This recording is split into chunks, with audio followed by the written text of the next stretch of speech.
Mais d'abord, l'édito international sur Europe 1. Bonjour Vincent Hervouette. Bonjour Dimitri, bonjour à tous. Vous nous parlez ce matin du sommet des trois amis.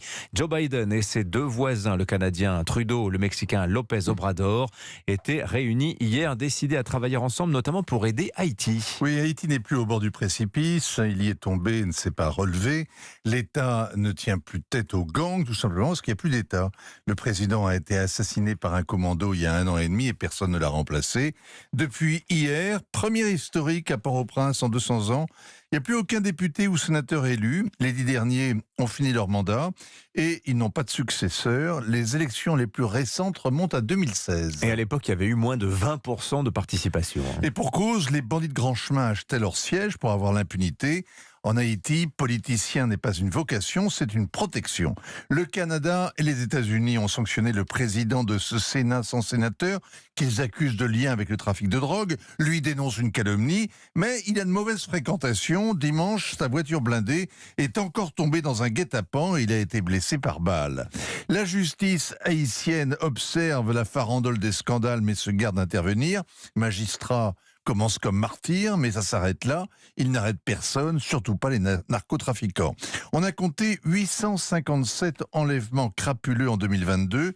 C'est le seul commerce prospère. 11 millions d'otages vivent dans la peur et la faim. Ils ne sonnent pas le tocsin. À quoi bon? Il n'y a plus d'armée, peu de police. Pour sauver ta peau, tu prends un bâton ou tu payes une rançon ou tu t'enfuis. S'ils pouvaient tous s'embarquer pour la Floride ou la Guyane, et le dernier haïtien éteindrait la lumière devant les temples vaudous.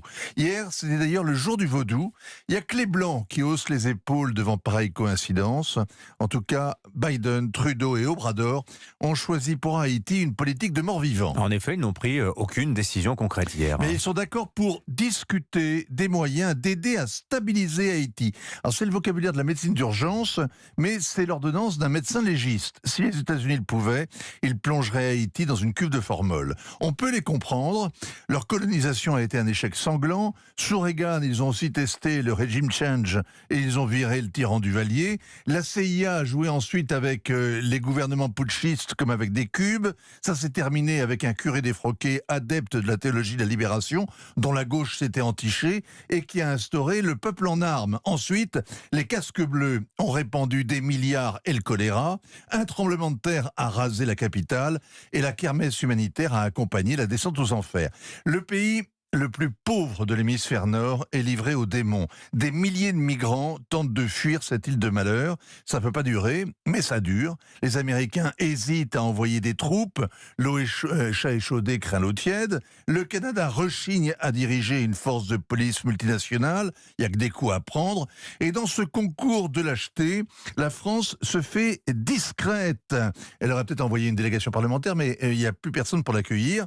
Elle est pourtant attendue, la France, là-bas. Et elle y a autant de responsabilités qu'en Ukraine, par exemple. Signature Vincent Hervouette, le trou noir haïtien, 7h45.